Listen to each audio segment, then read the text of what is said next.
Halo, assalamualaikum warahmatullahi wabarakatuh. Kembali lagi bersama saya Bang Mimin di channel Musik Official Story Crew 02. Dan jangan lupa subscribe juga channel baru Bang Mimin, yakni Bang Mimin Channel. Linknya ada di deskripsi ya. Kali ini saya akan membawakan novel The Story of Ye bab 4186 hingga 4197, di mana Andre sudah gembira saat melihat kapal yang jadi taruhan Ye yang dimenangkan oleh dia.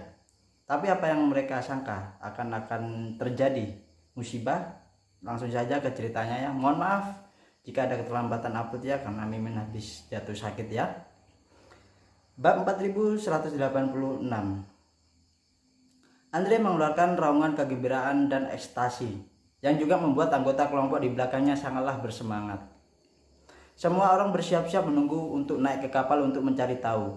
Pistol Andre ditekan ke arah Ye Chen dan dia berkata sambil tersenyum, "Tuan Ye, sulit bagi Anda untuk memimpin di depan." Ye Chen tidak berbicara dan masuk. Andre dan Goldie mengikuti dengan cermat dan orang-orang di belakang mereka bersorak dengan cepat mengikuti dan menyerbu masuk. Jenis kapal yang barang besar bagian daya, bagian kontrol dan bagian hidup kru semuanya ada di buritan, sedangkan bagian depan penuh dengan penyimpanan kargo. Masuk dari Palka. Ini orang pertama yang masuk adalah tangga dengan tekstur baja yang mengarah langsung ke ruang mesin dan maju ke gudang kargo. Namun lorong-lorong ini telah dikunci terlebih dahulu. Setelah masuk, Anda hanya bisa mengikuti tangga sepanjang jalan ke atas. Tak satupun dari masyarakat termasuk Andre tertarik dengan struktur kapal. Mereka hanya ingin bergegas ke lantai atas dan menguasai seluruh jembatan terlebih dahulu. Jadi sekelompok orang bergegas berkerumunan. Pada saat ini di jembatan hanya ada beberapa tentara dari istana Wanglong dan pemimpinnya adalah Wang Paojan itu sendiri. Begitu Ye Chen muncul, Wang Paojan membuka mulutnya untuk melaporkan, "Tuan Ye, kami siap. Menurut Anda kapan kami akan berlayar?"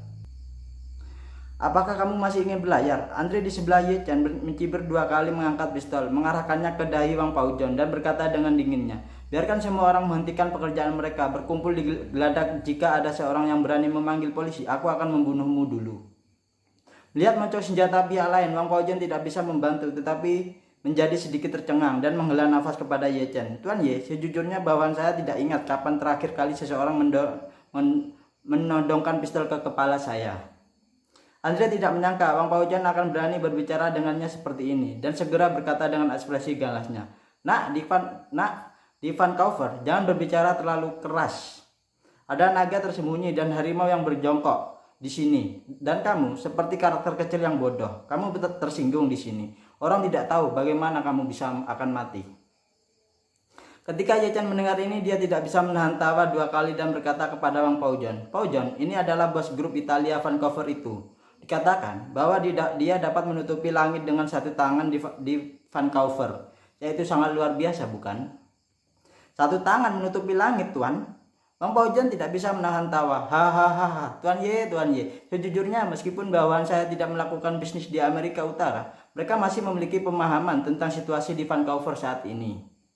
Dengan mengatakan itu, Wang Paojan memandang Andre dengan jijiknya dan mencibir. Tempat kecil ini memiliki total populasi kurang dari 1 juta. Dan kata-kata Hidden Dragon dan naga dan harimau jongkok jauh dari dibicarakan, paling banyak sebagai campuran ikan dan naga. Namun tempat ini memiliki populasi kecil, tapi ada banyak geng yang mengejutkan. Sejujurnya pada dasarnya negara-negara dengan populasi yang relatif besar memiliki lebih banyak imigran, sehingga mereka akan membentuk kelompok kecil mereka itu sendiri. Dari segi ukuran, orang Italia bahkan tidak bisa peringkat di 3 besar. Dan dalam hal efektivitas, mereka bahkan tidak bisa berperingkat di 5 besar. Pada tahun-tahun awal, bahkan Vietnam mampu menjatuhkan mereka di tanah dan memukul mereka balik.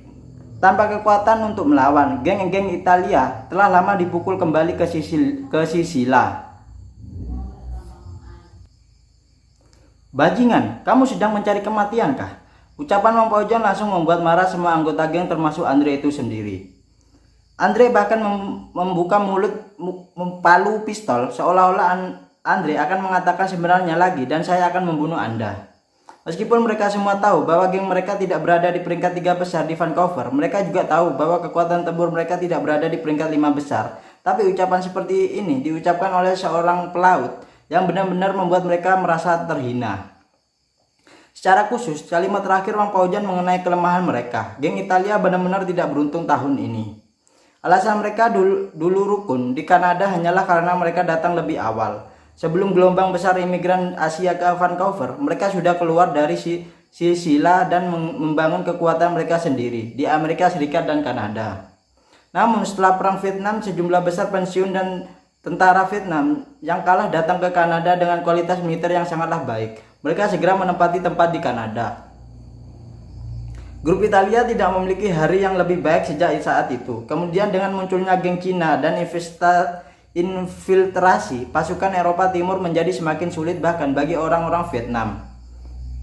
Belum lagi kelompok Italia itu. Selama bertahun-tahun seluruh kelompok Italia telah bertahan di celah-celah dan hari-harinya benar-benarlah menyedihkan. Pada saat ini Wang Paojan menutup mata ke pistol Andre, bahkan tidak memandangnya, tetapi berkata kepada Ye Chen dengan tenang, "Tuan Ye, di tempat kecil dengan kurang dari 1 juta orang di Vancouver, jika Anda tertarik, selama kamu memberi bawahanmu 1 malam, aku bisa membuat para pemimpin semua geng di Vancouver ini berlutut di depanmu dan menyajikan penaklukan." Tulisannya menyanyikan ya. "Persetan kamu." Semua anggota kelompok Italia hampir mengamuk dan bahkan Goli sangatlah marah. Meskipun Andre tidak tahu cara menyanyikan kekalahan, dia juga tahu bahwa dia tidak menganggap dirinya serius sama sekali. Dia memandang Wang Paojan dan berkata dengan suara dingin, "Kamu benar-benarlah arogan ya. Awalnya saya hanya ingin menginginkan kapal ini dan saya tidak ingin melakukan apapun kepada Anda, anggota kru, tetapi karena Anda tidak tahu bagaimana menyanjungmu, janganlah lakukan itu. Silakan aku karena kasar padamu."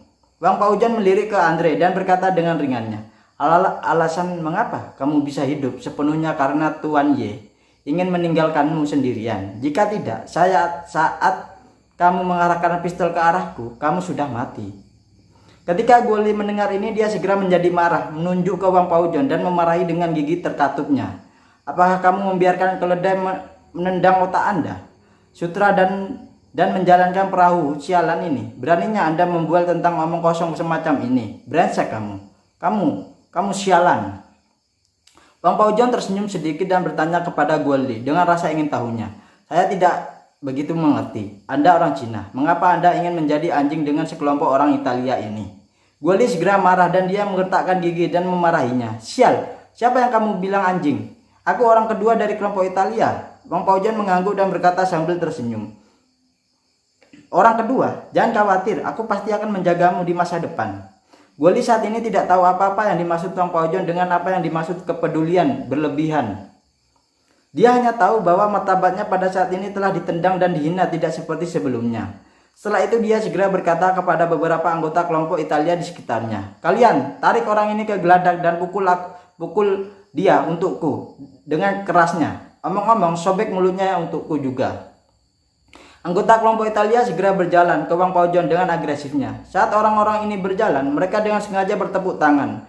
Wang Paojan menatap Ye Chen tanpa mengubah wajahnya dan berkata dengan hormat, "Tuan Ye, tolong beri saya perintah."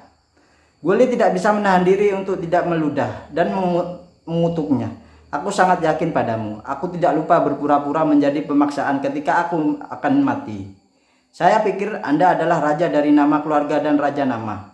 Orang sering mengatakan bahwa raja pemaksaan adalah kamu, kan?" Ekspresi Wang Paojan sangatlah dingin, tetapi dia bahkan tidak meliriknya, tetapi diam-diam menunggu perintah Ye Chen. Pada saat ini Ye Chen terlalu malas untuk berpura-pura menjadi pengecut lagi dan meregakkan pinggangnya dengan malasnya dan berkata dengan santainya, "Paojan, sebelum Anda mulai, mari perkenalkan diri Anda kepada mereka."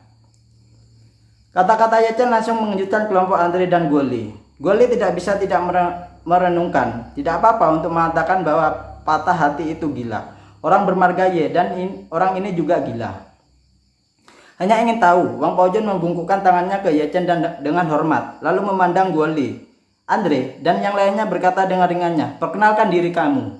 Nama keluarga saya Wang Paojan dan nama saya Wang Paojan."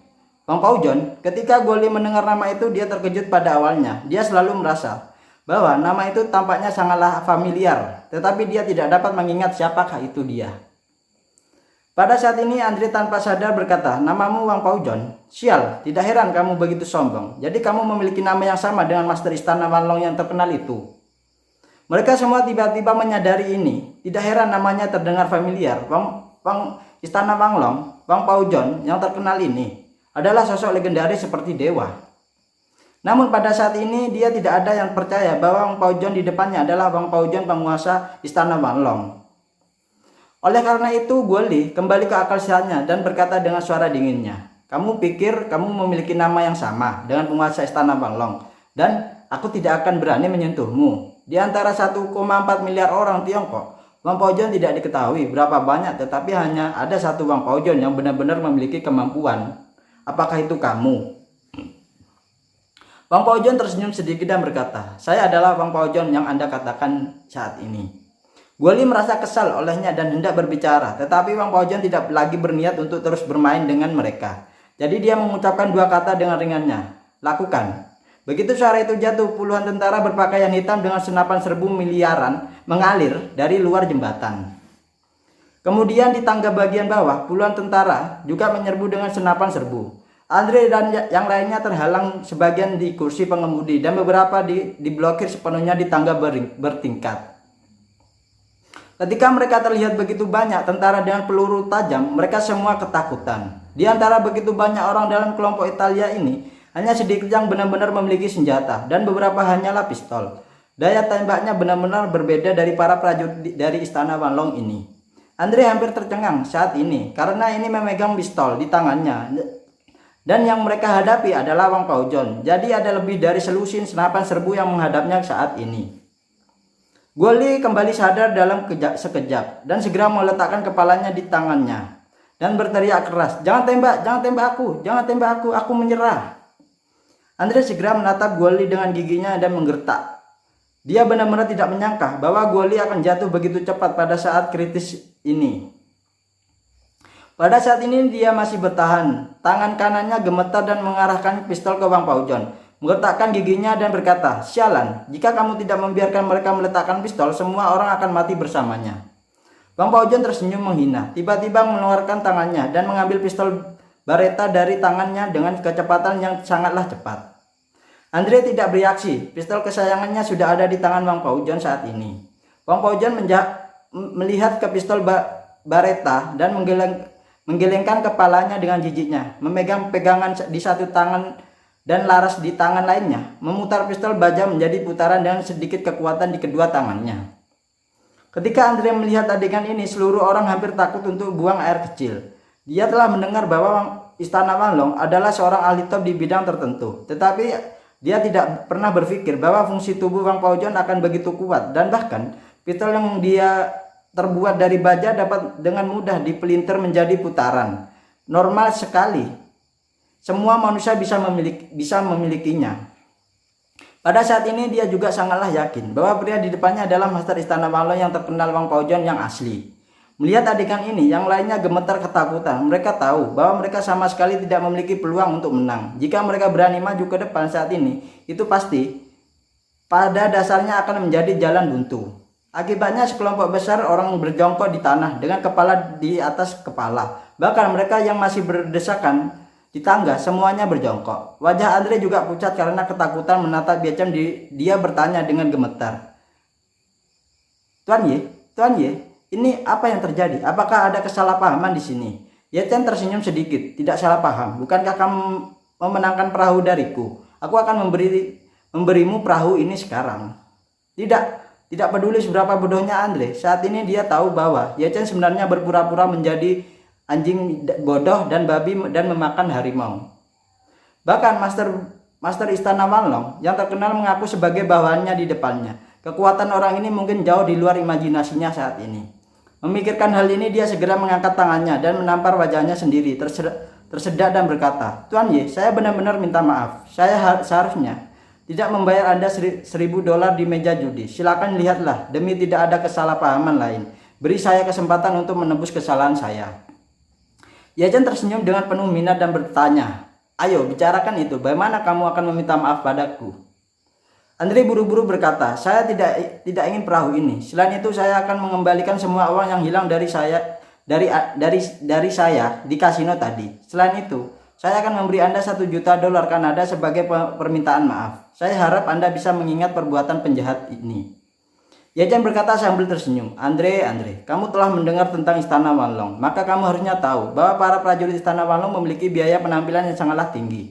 Belum lagi bahwa ketua di Istana Wanlong ada di sini. Secara pribadi, hari ini 1 juta bahkan 1% dari biaya penampilan tidaklah cukup. Jika ada sedikit ketulusan, maka tidak perlu semua orang membicarakannya, bukan? Kaki Andre gemetar dan melunak. Dia berlutut di tanah dengan bunyi gebeleduk, menangis dan berkata, Tuan Wang Paujon, baru saja mengatakan bahwa kelompok Italia kami semakin buruk dan sumber daya keuangan kami benar-benar tidak cukup kuat. Jika Anda benar-benar meminta saya untuk memberi $100 juta Kanada, bahkan jika Anda membunuh saya tidak akan dapat mengembalikan sebanyak itu. Ye-chan melambaikan tangannya dan berkata sambil tersenyum dengan sinisnya, jangan khawatir, aku tidak akan memintamu sepeser pun. Mendengar ini Andre sedikit lega, tetapi dia masih sangatlah gugup dan bertanya dengan cemasnya, Tuan Ye, lalu apa yang Anda inginkan untuk hari ini? Bagaimana Anda ingin supaya Anda puas? Ye-chan berkata sambil tersenyum, Andre, saya pikir Anda hanya sedikit membujuk ketika Anda tinggal di Vancouver. Begitu banyak geng yang menunggangi leher Anda. Tidakkah Anda merasa sedih ketika Anda ditekan oleh mereka?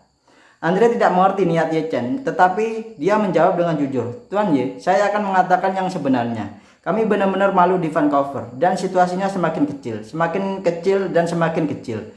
Pendapatan berkurang, gaji mingguan bawahan juga turun lagi dan lagi. Hiduplah benar-benar sulit, Tuan Ye.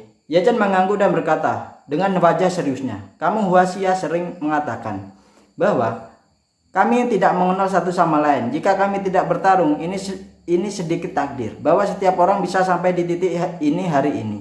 Jadi, saya bisa memberi Anda sebuah kesempatan. Dengan mengatakan itu, Ye-chan menatapnya dan bertanya, Andre, apakah Anda dan kelompok Italia Anda tertarik untuk bergabung dengan Istana Wanlong? Jika Anda bersedia untuk bergabung, maka Anda akan dianggap sebagai anggota pinggiran Istana Wanlong di masa depan. Istana Wanlong akan melindungi keselamatan kalian semua dan memastikan bahwa tidak ada yang dapat mengancammu. Dengan menutupi Istana Wanlong, kamu harus memiliki masa depan yang cerah. Bergabung dengan Istana Wanlong, mata Andre melebar kaget ketika mendengar ini. Dia tahu persis apa itu Istana Wanlong. Itu bukanlah geng biasa, itu adalah kelompok tentara bayaran yang sangatlah nyata. Dengan kekuatan Istana Wanlong, mengaitkan jari Anda dapat menghapus semua geng di Vancouver. Namun ketika saya memikirkan kelompok saya sendiri, mereka semua adalah gangster yang tidak dapat mencapai meja. Jika mereka benar-benar ingin menjadi tentara bayaran dan bertarung di mana saja, khawatir mereka tidak memiliki kekuatan sama sekali dan mungkin mereka akan menghadapi bahaya dan menjadi umpan meriam atau mati. Setelah memikirkannya, dia bertanya dengan hati-hati, Tuan Ye, jika kita bergabung dengan Istana Wanlong, bukankah kita harus diizinkan untuk bertarung dengan para prajurit Istana Wanlong? Kalimat ini menanyakan suara yang lain. Bagaimana mungkin? Ye-chan melambaikan tangannya dan berkata dengan bukti. Ada puluhan ribu tentara bayaran yang berlatih di bawah Istana Wanlong. Bagaimana Anda bisa membiarkan setengah hati Anda berperang? Bergabunglah dengan Istana Wanlong. Anda harus melayani Istana Wanlong di masa depan. Sebagian imbalannya, Istana Wanlong juga akan melindungi keselamatan Anda semua. Mendengar hal itu, Andre tiba-tiba hatinya menjadi girang. Dan hal yang pertama kali terlintas di benaknya adalah, brengsek apa sih? Apa yang baik-baik saja ini? Bukankah ini yang sering dikatakan orang Tionghoa untuk mati lalu hidup? Jika saya memiliki kesempatan untuk bergabung dengan Istana Wanlong, dan saya tidak akan diizinkan untuk membawa saudara-saudara saya untuk memperjuangkan Istana Wanlong, bukankah itu berarti bahwa Istana Wanlong, penduduk yang sangatlah kuat, akan diambil untuk tidak ada apa-apanya? Saat itu saya tidak akan berada di Vancouver dan lalu pergi. Pada saat ini Andre berpikir bahwa dia telah selamat dalam situasi putus asa, mengangguk lagi dan lagi tanpa berpikir dan berkata, Tuan Ye, saya bersedia bergabung dengan Istana Wanlong. Ye-chan mengangguk puas dan bertanya lagi pada Guoli. Guoli, apakah kamu tertarik untuk bergabung dengan Istana Wanlong bersama Andre? Guoli mengangkat kepalanya dan berkata dengan hormatnya, Tuan Ye, saya Saya sangatlah tertarik, merupakan kehormatan bagi saya untuk bergabung dengan Istana Walong. Saat dia mengatakan itu, dia buru-buru berkata dengan tersanjung, Tuan Ye, karena Anda ingin menggabungkan grup kami dan ada kalimat ini bahwa saya tidak tahu apakah harus mengatakan iya atau tidak. Melihat matanya berguling-guling, Ye Chen tahu bahwa cucu ini tidak memiliki niat baik. Jadi dia melambaikan tangannya dan berkata dengan senyuman ceria, tidak masalah jika kamu mengatakannya. Guoli segera bersemangat dan berkata dengan cepat, Tuan Ye, nenek moyang kita di Tiongkok memiliki pepatah lama. Jika Anda bukan ras saya, hati Anda akan berbeda. Anda merekrut orang Italia ini hari ini untuk mencegah mereka masuk masa depan. Anda harusnya memiliki seseorang yang dapat Anda percaya untuk membantu Anda mengarahkan pemimpin dan mengawasi mereka. Oleh karena itu, Anda tidak boleh membiarkan Andre menjadi kepala grup ini. Jika tidak, begitu dia berada di belakang Anda, dia akan melakukan sesuatu, tindakan kecil. Anda akan kesulitan untuk menjaga dia. Ketika Andre mendengar ini, dia sangatlah marah dan menatap Guoli dan memarahi. Guoli, apa maksudmu dengan itu? Guoli melambaikan tangannya, tetapi memandang Ye Chen dan berkata dengan antusias, Tuan Ye, saya telah berada di grup Italia ini untuk waktu yang lama, dan saya mengenal mereka semua dengan sangatlah baik. Jika Anda menyerahkan grup ini kepada saya untuk mengelola, saya pasti akan mengatur Anda secara teratur dan saya tidak akan pernah membuat kesalahan. Ye Chen mendengarkan dengan sangatlah serius dan berkata dengan kekagumannya, Guoli, Anda dapat mengambil kesempatan untuk menjilat saya saat ini. Saya harus mengatakan bahwa Anda dengan sangatlah cepat di kepala Anda. Guoli buru-buru berkata dengan tersanjungnya, Tuan Ye, saya tidak memiliki keterampilan lain, jadi otak saya masih berguna dan saya setia dan setia. Ketika kita semua adalah putra dan putri Tiongkok, ketika kita keluar hanyalah rekan senegara. Kita adalah yang paling layak. Percayalah, jika Anda mempercayai saya akan melakukan yang terbaik untuk Anda di masa depan. Ketika Andre mendengar ini, keinginan Guoli untuk menunjukkan kesetiaannya kepada Ye Chen, dia sangatlah bingung. Dia benar-benar takut Ye Chen akan memberikan kursinya kepada Guoli. Dengan lambaian tangannya dalam hal ini, dia tidak akan bisa bergaul dengan kelompok ini sama sekali. Jadi dia segera menunjukkan Guoli dan mengeluh kepada Ye Chen. Tuan Ye, janganlah tertipu oleh Guoli yang bermarga Go ini. Bajingan ini bukanlah orang yang baik. Ye Chen mencibir, kalian berdua termasuk dalam kelompok. Anda mengatakan dia bukan orang baik, sama seperti Anda sendiri adalah orang yang baik. Guoli menipu saya dengan ratusan ribu di kasino, dan Anda menipu saya dengan jutaan uang tunai masih belum puas. Dan ingin aku kehilangan perahu untukmu. Tidak peduli bagaimana aku melihatnya seperti apa, kamu sedikit lebih buruk. Andre langsung terdiam saat dia diberitahu untuk mengatakan bahwa dia menipu uang Ye Chen, dan dia memang menipunya lebih keras. Jadi dia tidak tahu bagaimana untuk menjawab untuk sementara waktu. Pada saat ini Ye Chen berkata kepada kelompok anggota geng Italia itu, awalnya saya ingin membunuh kalian semua karena kalian sampah. Tetapi mengingat sebagian besar dari kalian tidak menyinggung saya tidak akan mengganggu Anda mulai sekarang. Pada Guoli akan menjadi bos baru Anda dan harus melayani Istana Walong dengan sepenuh hati. Apakah Anda mengerti? Beraninya semua orang mengatakan tidak dan mereka tidak sabar untuk mengungkapkan sikap mereka. Ye Chen kemudian menatap Andre dan berkata dengan ringannya, Andre, kamu terlalu berhati gelap. Jika hatimu tidak begitu gelap, kamu tidak akan menyakiti banyak saudara. Jika kamu terus menjadi bos dengan begitu banyak orang yang mengikutimu, kamu pasti tidak ada yang baik untuk berakhir di masa depan. Begitu Ye Chen mengatakan ini, semua orang di tempat kejadian setuju. Guoli menabrak rel kereta ketika sedang panas. Saudara-saudara, apa yang dikatakan Tuan Ye sangatlah benar. Jika Andre tidak terlalu berhati gelap dan dingin memakan semua aset Tuan Ye, tidak ada dari kita yang akan ditangkap olehnya untuk Istana Walong. Prajurit itu mengarahkan senjatanya ke arahnya. Semua ini dilakukan olehnya karena dia. Karena itu Guoli menambahkan, semua orang haruslah jelas dalam hati mereka bahwa setelah kematian bos sebelumnya, Andre terus mengatakan bahwa dia akan membawa semua orang untuk menghasilkan lebih banyak uang, tetapi kenyataannya pendapatan setiap orang pada dasarnya tetaplah sama sejauh ini. Pada saat ini semua orang di antara kerumunan berteriak, meskipun pendapatan kami tidak berubah, kami telah melakukan lebih banyak dari sebelumnya. Jangan katakan apa-apa lagi, hanya bisnis yang bos sebelumnya tidak boleh lakukan ketika dia masih hidup. Selama ini semua orang telah menghasilkan banyak keuntungan untuk Andre, tetapi pelakuan semua orang belum berubah secara substansial sama sekali.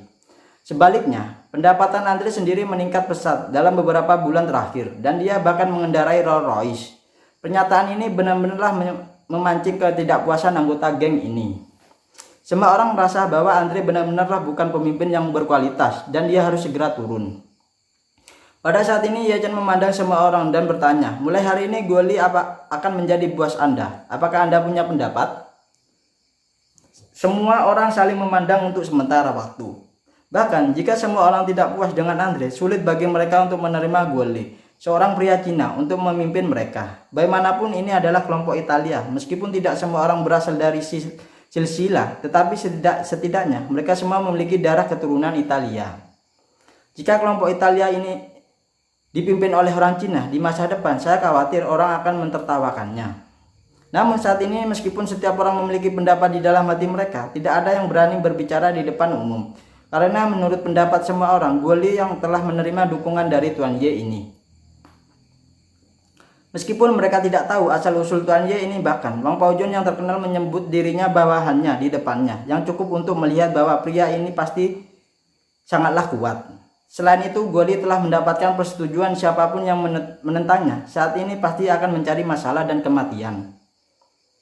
Oleh karena itu, dia tidak satupun dari mereka yang berani menyatakan keberatan. Melihat ini, Ye Chen memandang Andre dan berkata dengan senyuman tipis, Andre, karena kamu telah kehilangan dukungan semua orang, mulai sekarang tidak akan ada hubungan antara kamu dan grup Italia ini.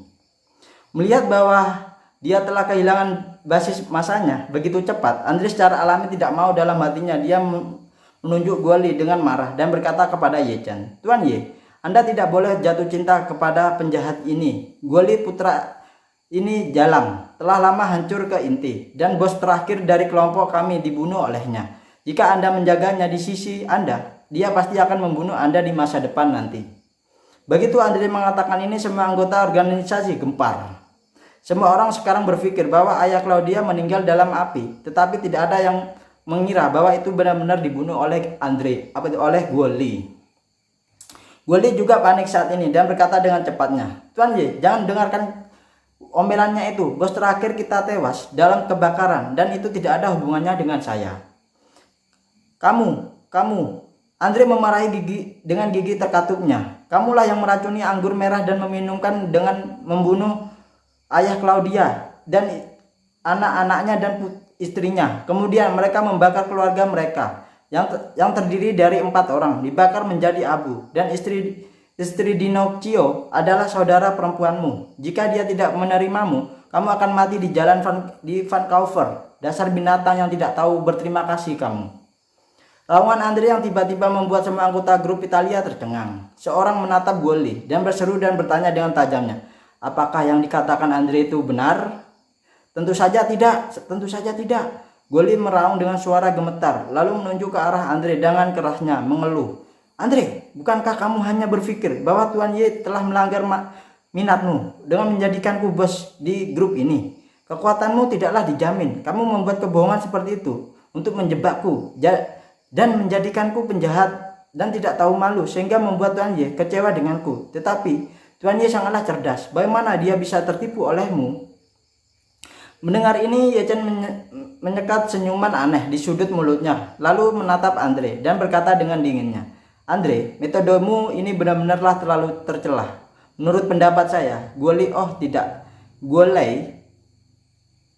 berbicara dengan sangatlah sungguh-sungguh dan memiliki gaya rambut Cheng Haonan. Dia sangatlah setia pada pandangan pertama. Dia sama sekali tidak melihat seperti orang yang tidak tahu berterima kasih. Setelah berbicara, Ye Chen memandang Andre dengan jijiknya dan berkata dengan dingin, ini kamu dengan wajah keras kepala, ditambah janggut besar itu tidak terlihat seperti hal yang baik. Menurut saya, lihatlah bos Anda sebelumnya. Aku takut kamu yang membunuhnya mungkin. Andre tidak tahu apa yang dilakukan Chen Haonan, tetapi setelah mendengar ucapan Ye Chen, dia langsung ketakutan. Dia buru-buru berlutut di tanah dengan bunyi gemeleduk dan tersedak. Tuan Ye, apa yang saya katakan barusan adalah kebenaran. Hal yang membunuh bos adalah inisiatif Guoli untuk melamar ke saya, untuk bertanya kepada Ying dan untuk melakukannya. Dia selalu tidak puas dengan bos sebelumnya dan merasa gaji yang dia bayarkan oleh pihak lain terlalu rendah untuk dia, dan dia tidak memupuknya dengan niat, dan dia tidak mau menjadi sopir dan sahabat karib bosnya sepanjang waktu. Jadi dia meminta saran kepada saya dan mengambil inisiatif untuk mengatakan bahwa dia bisa pergi tanpa diketahui dan bunuh bos dan biarkan saya mengambil alih seluruh grup Italia itu dengan lancarnya. Sebagian syarat, setelah saya mengambil posisi bos, saya akan memberi dia posisi komando kedua. Wajah Guoli pucat ketika dia mendengar ini, tetapi dia masih berkata dengan sangatlah keras, "Andre, omong kosong apa yang kamu bicarakan? Bos adalah saudara iparku, bagaimana aku bisa membunuhnya? Selain itu, bahkan jika aku benar-benar ingin membunuhnya, tidak perlu membunuh saudara perempuanku dan membunuh kedua keponakanku. Kamulah yang benar-benar ingin membunuhnya. Kamu selalu memendamkan posisi bos itu. Sekarang kamu tahu, membuat keputusan seperti itu kebohongan tanpa hati nurani, bukan? Waspadalah terhadap gunturmu itu." Andre menggertakkan giginya dan berkata, "Guoli, kamu benar-benar pandai berakting ya. Apakah kamu pikir aku berjanji untuk bekerja sama denganmu? Jadi aku tidak akan meninggalkanmu beberapa bukti di tanganku untuk mencegahmu melawan air di masa depan nanti." Kemudian dia menatap Ye Chen dan memohon, "Tuan Ye, saya memiliki rekaman kejadian di ponsel saya. Jika Anda tidak percaya, saya akan memainkannya untuk Anda sekarang." Kemudian dia menatap Ye Chen. Guoli sangatlah ketakutan sehingga dia berlutut di depan Ye Chen dan berkata dengan kerasnya, "Tuan Ye, jangan perhatikan dia. Orang ini gila. Dia sengaja menjebak saya." Ye Chen memandang Guoli pada saat ini dan berkata dengan seriusnya, "Guoli, karena kamu berjalan lurus dan berjalan dengan benar, kamu tidak perlu dipengaruhi oleh penjahat semacam ini. Kami tidak takut pada bayangan karena dia menjebak Anda. Saya tidak berpikir dia bisa memberikan bukti substantif apapun." Guoli tercengang dan menggigil, mencoba mengatakan sesuatu, tetapi Ye Chen tidak memberinya kesempatan dan berkata langsung kepada Andre, "Ayo, lepaskan dan buka rekaman padaku dan perlihatkan." Seolah menerima amnestis, Andre dengan bersemangat mengeluarkan ponselnya. Tepat ketika dia akan menemukan rekaman dari ponselnya, Guoli tiba-tiba menjadi gila dan mengulurkan tangannya dan mengambil ponselnya. Guoli hanyalah punya satu pikiran saat ini, karena Andre mengatakan ada rekaman, itu pasti tidaklah berdasar setelah rekaman dirilis. Bahkan jika Ye Chen tidak membunuhnya, orang Italia ini tidak akan melewatinya. Bahasanya agak rumit ya. Jadi, tidak peduli apa, saya harus meraih telepon dan kemudian menggunakan semua kekuatan tubuh saya untuk menghancurkan telepon itu.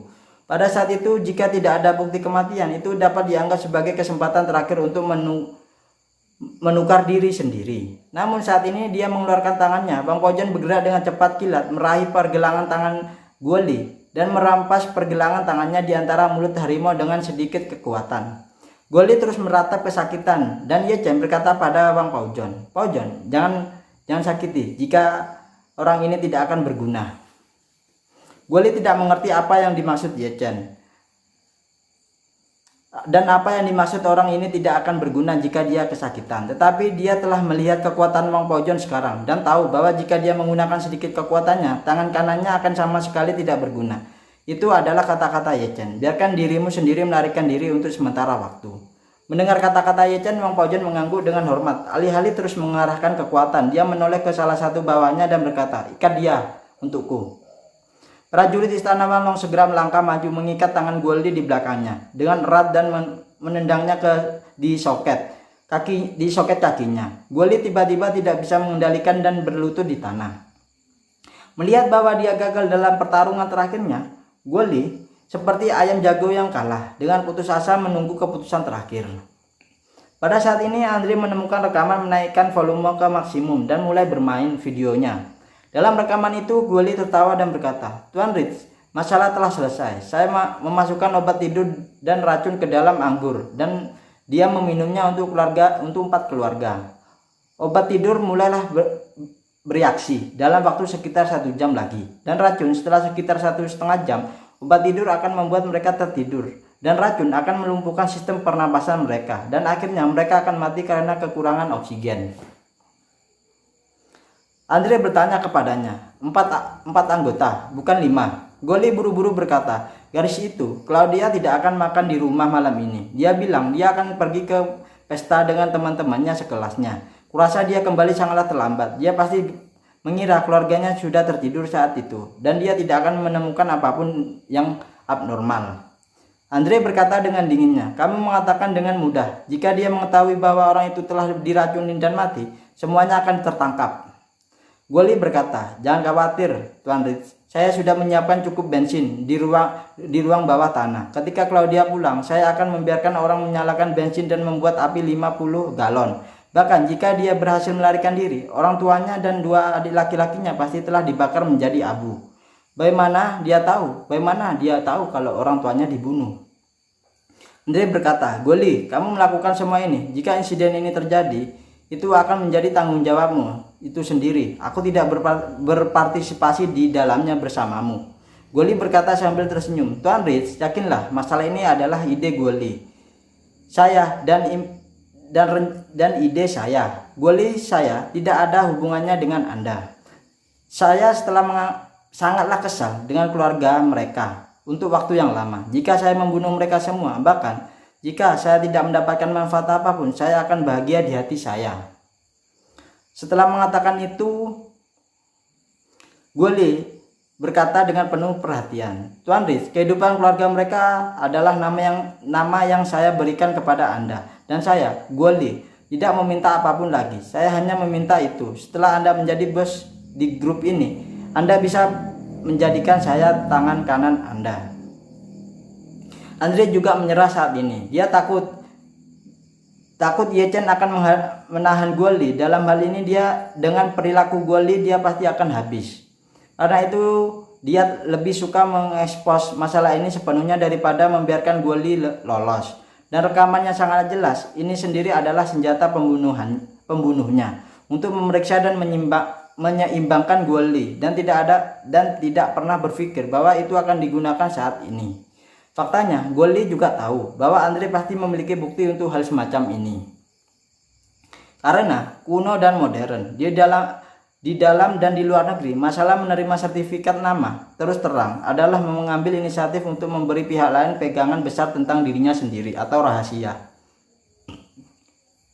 Jika Anda ingin pergi ke Liangseng, maka Anda tidak bermasalah. Kami semua di sini adalah bandit yang membunuh orang dan menghasilkan uang dan mengambil alih gunung sebagai raja. Jika Anda adalah salah satunya yang tahu segalanya, tidak ada yang akan mempercaya Anda, dan mereka tidak akan memperlakukan Anda sebagai miliknya. Satu-satunya cara adalah Anda juga turun gunung untuk membunuh 2 orang, dan Anda harus datang kepada saya dengan kepala dan memberitahu apa yang Anda lakukan. Jika tidak, saya tidak akan menerima Anda sama sekali. Andre juga sama. Dia juga takut suatu saat kejadian itu akan terjadi, dan pada akhirnya masalah ini akan dibebankan padanya. Jadi dia meninggalkan bukti yang lengkap untuk membuktikan bahwa Goli dan yang telah membuat ide dan melakukan semua ini. Pada saat ini wajah Goli menjadi abu. Dia tahu bahwa dia benar-benar ditanam kali ini dan habis riwayatnya. Aku hanya tidak tahu bagaimana Ye Chen akan menghadapi dirinya sendiri. Dan semua anggota kelompok Italia yang hadir saat ini mengerti bahwa mantan bos kelompok itu sebenarnya dibunuh oleh Goli itu sendiri. Terlebih lagi, hal yang paling menyebalkan adalah Goli sudah lama mati di jalan jika tidak dibawa oleh keluarga tertua itu. Namun, dia tidak menunjukkan rasa terima kasihnya, tetapi dia juga membunuh semua keluarga tertua yang memiliki kerabat yang baik padanya. Orang yang kejam seperti itu tidak pernah terdengar oleh mereka. Bahkan keturunan silsilah ini yang biasanya melakukan kejahatan sangatlah marah pada praktek keji Goli saat ini. Selain itu, ayah Claudia relatiflah berpengaruh dalam kelompok sebelum kematiannya, dan setelah Andre berkuasa itu memunculkan kebaikan ayah Claudia sehingga semua orang tiba-tiba meledak. Banyak orang meneriakkan hal-hal seperti, "Goli, aku akan membunuhmu. Goli, aku akan membunuhmu." Anggota kelompok Italia sangatlah bersemangat sehingga mereka tidak sabar untuk mencabik-cabik Goli hidup-hidup. Jika bukan karena prajurit Istana Malong yang membawa senjata untuk mengendalikan situasi, Goli akan dikerumuni oleh orang-orang ini dan dipukuli sampai mati. Namun, selain itu dipenuhi dengan kemarahan yang benar-benar pada Goli, orang-orang ini juga dipenuhi dengan kemarahan terhadap Andre. Karena mereka juga bisa mendengar bahwa meskipun Andre tidak terlibat langsung dalam pembunuhan itu, Jika tidak ada kesepakatan dengannya, tidak ada syarat dan negosiasi dengan Goldie tidak akan pernah mengambil inisiatif untuk membunuh bos mereka sebelumnya. Karena itu bukan hal yang baik bagi kedua orang ini untuk berada dalam suasana hati yang buruk. Pada saat ini Ye Chen menatap Goldie dengan ekspresi tegas dan berkata dengan dingin, "Goldie kecil, aku tidak pernah berpikir bahwa hatimu begitu kejam ya." Goldie merasakan kepanikan dan ketakutan di hatinya. Seluruh tubuhnya bergetar seperti saringan sekam dan dia berkata dengan gemetar, Tuan Ye, aku terpaksa, aku terpaksa melakukan itu." "Oh," Ye Chen bertanya dengan rasa ingin tahunya. "Kamu memberiku penjelasan yang bagus, tapi aku benar-benar ingin tahu bagaimana kamu dipaksa untuk tidak melakukan apa-apa." Setelah berbicara, Ye Chen berkata kepada Goldie lagi, "Jangan terburu-buru, tunggu, sampai aku memanggil korban." Ye Chen memandang Wang Paozhong dan berkata, "Paozhong, bawa orang itu ke sini." "Oke Tuan." Wang Paozhong mengangguk dengan hormat, berbalik dan membawa Claudia dari kabin dan di sebelahnya.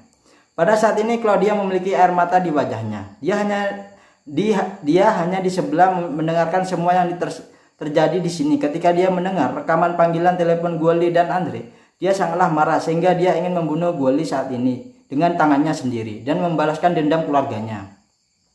Jadi saat ini dia mengikuti Wang Paozhong masuk. Dia mengepalkan tinjunya begitu erat sehingga kukunya bahkan menembus dagingnya, menatap tajam ke arah Goldie dan bertanya dengan kerasnya, "Goldie, kamu tidak punya tempat untuk pergi untuk orang tuaku yang menerimamu dan memberimu cara untuk hidup. Jadi mengapa kamu menyakiti mereka?" Melihat Claudia keluar, Goldie berkata dengan paniknya, "Claudia, aku juga bingung. Andre bajingan yang merayuku. Jika bukan karena dia, aku tidak akan mampu melakukan hal seperti itu."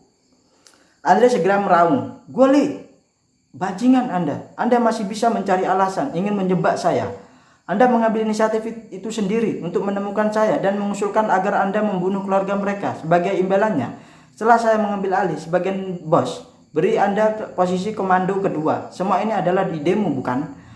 Kamu juga membunuh orang tua mereka, kan? Tidak ada hubungannya denganku." Melihat Andre menggigit dirinya sendiri, Goldie tidak bisa menahan diri untuk mengutuk. "Brengsek, kenapa kamu setuju dengan lamaranku itu? Bukankah kamu ingin dia mati juga?" Ye Chen memandang Goldie pada saat ini dan berkata dengan dinginnya, "Goldie, kalian berdua janganlah saling menggigit. Di sini, aku hanya ingin tahu, apakah baru saja mengatakan bahwa kamu dipaksa untuk tidak berdaya? Bagaimana sebenarnya kamu? Dipaksa menjadi tidak berdaya atau kamu dengan ide kamu sendiri?" Goldie hanya bisa berkata dengan ingusnya dan air mata, "Tuan Ye, saya sudah lama berada di Kanada. Tetapi saudara ipar saya tidak tahu otot mana yang benar. Jadi dia hanya bisa meminta saya untuk melakukannya dan menjadi pengemudi yang buruk. Dan di sisinya dia tidak pernah membiarkan saya menyentuh apapun. Bahkan jika saudara perempuan saya menjelaskan kepada saya, dia tidak akan bergerak. Saya jelas memiliki kemampuan untuk membantunya menjalankan grup dengan lebih baik. Tetapi dia tidak memberi saya kesempatan. Saya diinginkan di Cina dan hanya bisa tinggal di Kanada selama sisa hidup saya, sebagian selama dia masih hidup. Jadi saya tidak memiliki kesempatan untuk memanjat. Saya baru berusia 30 tahun. Jadi saya tidak bisa begitu biasa-biasa saja sepanjang hidup saya." Kalau dia tiba-tiba bertanya dengan marah, "Hanya karena ayahku tidak memberimu kesempatan untuk memanjat, kamu membunuh ayahku dan kedua adik laki-lakiku dan ibuku." Goldie ditatap oleh Claudia dan merasa bersalah, tetapi dia berkata dengan berani, "Aku juga tidak bisa berbuat apa-apa. Ini yang dipaksakan ayahmu. Sejak aku datang ke Kanada, aku bersedia melakukan sesuatu untuknya. Sial, selama dia bisa memberiku kesempatan untuk naik satu langkah, aku tidak akan membunuhnya." Claudia gemetar karena marah. Lalu dia berbalik dan menghadap Ye Chen dan tersedak, "Tuan Ye, tolong beri saya kesempatan untuk membunuh orang ini untuk orang tua saya dan kedua adik laki-laki saya yang telah mati, untuk saya dengan tangan saya sendiri." Ye Chen mengangguk dan bertanya, "Bagaimana kamu ingin membunuhnya?" Claudia menatap Ye Chen dan berkata, "Demi kata, Tuan Ye, aku sendiri ingin membakarnya sampai mati. Kalau tidak, itu benar-benar tidak cukup untuk membayar orang tua dan dua saudara laki-laki saya. Lihat ekspresi yang tegas, Ye Chen mengangguk ringan dan berkata, "Jika kamu sudah membuat keputusan di hatimu, maka aku akan memenuhi permintaanmu." Setelah itu dia memandang Mang Paujon dan berkata, "Paujon, pilihlah tempat buat beberapa persiapan yang diperlukan dan biarkan Claudia mengirimnya ke dalam perjalanan." Mang Paujon berkata dengan hormat, "Oke Tuan. Ruang kargo di kapal semuanya kosong. Saya akan memilih satu untuk mengirimnya ke jalan." Ketika Guoli mendengar ini, dia sangatlah ketakutan sehingga dia kehilangan akal sehatnya dan berkata, "Tuan Ye, tolong selamatkan hidup saya. Tuan Ye, tolong selamatkan hidup saya. Di masa depan saya pasti akan dibebani dan saya akan menjadi kuda perah Anda dan mengikuti Anda." Ye Chen berkata dengan acuh tak acuhnya, "Oke Guoli, jangan berjuang lagi. Ketika kamu membunuh keluarga Claudia yang terdiri dari 4 orang, kamu seharusnya berpikir bahwa akan ada hari ketika kamu akan membayar kembali satu kesalahan itu." Setelah itu dia berkata kepada Mang Paujon bahwa dia ke gudang. Ketika Guoli mendengar ini, dia segera memamerkan giginya yang menyeringai. Kamu benar-benar menginginkan hidupku, percayalah atau tidak. Aku akan membiarkan Li Shoufen mati tanpa penguburan." Saat ini Guoli sudah tahu bahwa waktu semakin dekat. Meskipun dia tidak yakin apakah kelompok yang dia kirim berhasil menculik Li Shoufen, tetapi saat ini dia hanya memiliki sedotan penyelamat. Mendengar bahwa Guoli mengancam dirinya sendiri dengan Li Shoufen, Ye Chen menatapnya dan bertanya sambil mencibir, "Apa? Kamu sekarat dan kamu masih memiliki kemampuan untuk mengancam keselamatan Shoufen?" Meskipun Guoli tidak tahu apa yang harus dia lakukan saat ini, dia tahu bahwa ini adalah salah satu-satunya kesempatan untuk melarikan diri. Jadi dia berkata kepada Ye Chen dan wajah galaknya, "Ketika kamu berjudi di kasino, aku sudah memerintahkan anak buahku untuk menangkap Li Shoufen. Jika kamu membunuhku, Li Shoufen tidak akan pernah melihat cahaya hari lagi." Ye Chen mengerutkan kening dan bertanya, "Mengapa kamu ingin Shoufen ditangkap? Apa gunanya dia bagimu sebagai seorang gadis? Atau apakah kamu memiliki kemampuan untuk memprediksi apakah yang terjadi sekarang?" Guoli mengertakkan giginya dan berkata, Di beberapa kalangan kaya, seorang gadis seperti Li Shoufen adalah mata uang keras yang paling berharga. Nilainya jauh lebih tinggi daripada emas dan perhiasan. Orang-orang seperti Li Shoufen luar biasa dalam penampilan dan tidak pilih-pilih. Gadis bersih di lingkaran kaya setidaknya bisa menghasilkan jutaan dolar. Setelah berbicara, Guoli berkata dengan kejam, "Namun orang-orang kaya akan menawar gadis-gadis di pelelangan memiliki beberapa masalah psikologis. Jika gadis-gadis itu dibeli oleh mereka pasti akan menyiksa, memperlakukan mereka dengan segala macam metode kekejaman. Ada banyak gadis yang tidak bisa bertahan selama 2 atau 3 tahun di tangan mereka dan mereka dilempar sampai mati. Bahkan jika beberapa orang beruntung dan dapat bertahan selama 2 atau 3 tahun, orang kaya ini mungkin lebih lelah bermain. Nasib para wanita ini adalah mati atau dikirim ke Eropa, dan geng-geng di Eropa akan menjadi alat pengkhianatan untuk menghasilkan uang." Berbicara tentang ini, Guoli menggetakkan giginya dan meraung, "Biarkan saya memberitahu Anda yang bermarga Ye, jika itu benar-benar jatuh ke tangan geng Afrika dan Eropa Timur, di Eropa akhir Li Shoufen akan sangatlah tragis. Tidak hanya akan mati. Jika kamu tidak ingin Li Shoufen berakhir seperti ini, biarkan aku pergi dengan cepat. Selama aku meninggalkan Kanada hidup-hidup, aku akan membiarkan Li Shoufen pergi mulai sekarang. Kamu dan aku tidak ada hubungannya satu sama lain lagi."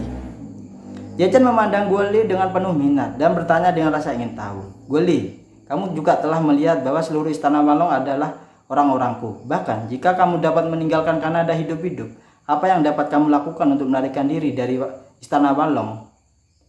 Mata Guoli ketakutan untuk sementara waktu, dan kemudian dia menggigit peluru dan berkata, "Masalahnya adalah saya akan kembali ke Cina dan menyerah. Saya telah melakukan banyak kasus di Cina.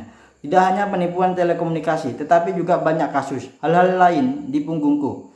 Pada saat itu aku akan mengurus semua hal ini. Jika kamu mengaku kepada polisi, kamu setidaknya akan mendapatkan hukuman 10 atau 20 tahun." Ye Chen mengangguk dan berkata sambil tersenyum, Guoli, kamu benar-benar berbakat. Ketika kamu biasanya melakukan kejahatan, kamu tidak memperhatikan polisi. Sekarang berencana akan datang ke polisi. Kamu ingin mencari bantuan dari polisi, perlindungan. Jika saya benar-benar membiarkan Anda berhasil, tidakkah saya akan membiarkan Anda menodai wajah polisi?" Guoli berkata dengan gugup, "Kalau begitu, apakah kamu tidak takut bahwa Li Shoufen akan hilang dan mati secara tragis di luar negeri mulai sekarang? Ye Chen tersenyum dan berkata, saya datang jauh-jauh ke Kanada untuk melindungi adik perempuan saya. Apakah Anda pikir saya akan membiarkan kamu berhasil? Mengatakan itu dia mengedipkan mata Wang Paozhong. Wang Paozhong segera membawa Li Shoufen dari kabin berikutnya. Li Shoufen awalnya hanya tahu bahwa Guoli membunuh orang tua dan dua adik laki-laki Claudia, tetapi dia tidak pernah bermimpi bahwa dia bahkan memikirkan dirinya sendiri. Oleh karena itu, ketika Li Shoufen melihat Guoli, meskipun dia tidak berbicara, matanya penuh dengan penghinaan dan kebencian. Dan ketika Guoli melihat Li Shoufen, semua harapan di hatinya hancur total pada saat ini. Pada saat ini dia sangatlah menyadari bahwa semua fantasi benar-benar hancur dan kali ini pasti akan mati.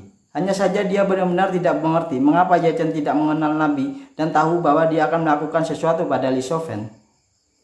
Dia tanpa sadar bertanya kepada Ye Chen, jadi kamu kehilangan uang di kasino 2 kali karena kamu bertindak dengan sengaja? Ye Chen tersenyum sinis. Tentu saja, karena kamu ingin memancing. Bagaimana kamu tidak menyiapkan umpan? Sementara Guoli ngeri, dia tidak bisa menahan kerutan dan bertanya, saya tidak mengerti. Anda tidak berada di Kanada. Bagaimana Anda tahu semua ini, masalah ini, dan dalam organisasi kami? Bahkan di dalam organisasi kami, hanya sedikit orang yang mengetahuinya, dan mereka tidak mengenal Anda sama sekali, dan mereka tidak dapat mengungkapkan informasi tersebut kepada Anda. Claudia di samping berkata dengan dinginnya, Guoli, apakah kamu pikir aku tidak tahu apa yang kamu lakukan? Aku sudah menemukan tanda yang kamu buat di pintu bibil Li. Dan apa ya arti kode itu? Aku juga tahu. Saya mengatakan pada Tuan Ye untuk datang ke Kanada untuk melindungi Nona Shoufen. Guoli menunggu Claudia dengan cetusnya terbelah dan memarahinya. Ternyata itu kamu, Claudia. Sebelum hari ini, kamu seharusnya tidak tahu bahwa aku membunuh seluruh keluargamu dan kamu kembali setelah hilang untuk sementara waktu. Begitu wajahmu terbakar seperti hantu, itu kupikir kamu menyedihkan dan ingin melepaskanmu. Tapi kurasa kau tidak akan membalas dendam. Jika aku tahu ini, aku harusnya membunuhmu dengan tanganku sendiri. Claudia mengelurkan tangannya ke belakang telinga kanannya dengan sedikit tenaga. Lalu bekas luka di pipi kanannya menyebar ke lehernya. Guoli gemetar ketakutan dan berkata, kamu berpura-pura. Apa yang terjadi? Ada apa ini? Claudia bertanya dengan marahnya, dengan air mata berlinang. Kamu pasti mengira aku baru saja lolos dari kebakaran sampai mati dan tidak mungkin menemukan kebenarannya, bukan? Guoli tidak mengatakan apa-apa. Matanya penuh kejutan. Jelas, Claudia memiliki apa yang di dalam pikirannya. Pada saat ini Claudia berkata dengan dinginnya, ketika rumah terbakar, hal pertama yang saya pikirkan bukanlah lari untuk hidup, tetapi untuk membangunkan orang tua saya dan 2 adik laki-laki saya yang sedang tidur. Tetapi mereka semua mati pada saat itu. Untuk sesaat aku tahu bahwa mereka pasti dibunuh olehmu. Mata Guoli melebar. Dia berkata, karena kamu tahu bahwa aku membunuh mereka, kamu pasti berani kembali ke Vancouver setelah kejadian ini. Apakah kamu mencoba membalas dendam padaku? Tentu saja. Claudia menggertakkan giginya sambil menangis. Alasannya kenapa aku kembali adalah untuk mencari kesempatan untuk membunuhmu. Untuk sementara waktu, aku akan mengikat beberapa kantong aluminium foil penuh dengan bensin dan di tubuhku setiap hari, dan saya juga akan menyimpan pisau saku di korek api di saku saya dan ingin menusuk tas aluminium foil itu kepada kesempatan yang tepat, lalu membakar diri dan mati bersama Anda.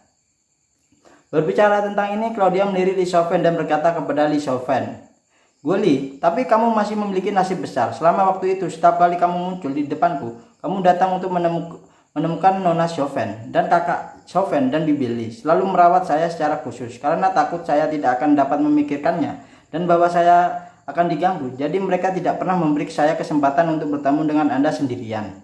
Jika tidak, saya akan membakar Anda sampai mati dengan tangan saya sendiri. Nah itu ya untuk The Story of Ye Chen bab 4186 hingga 4197, yakni 12 bab ya. Terima kasih yang sudah mau nonton, terima kasih juga yang sudah mensupport, mensubscribe ya. Jangan lupa subscribe-nya ya. Terima kasih, salam dari Bang Mimin. Wassalamualaikum warahmatullahi wabarakatuh.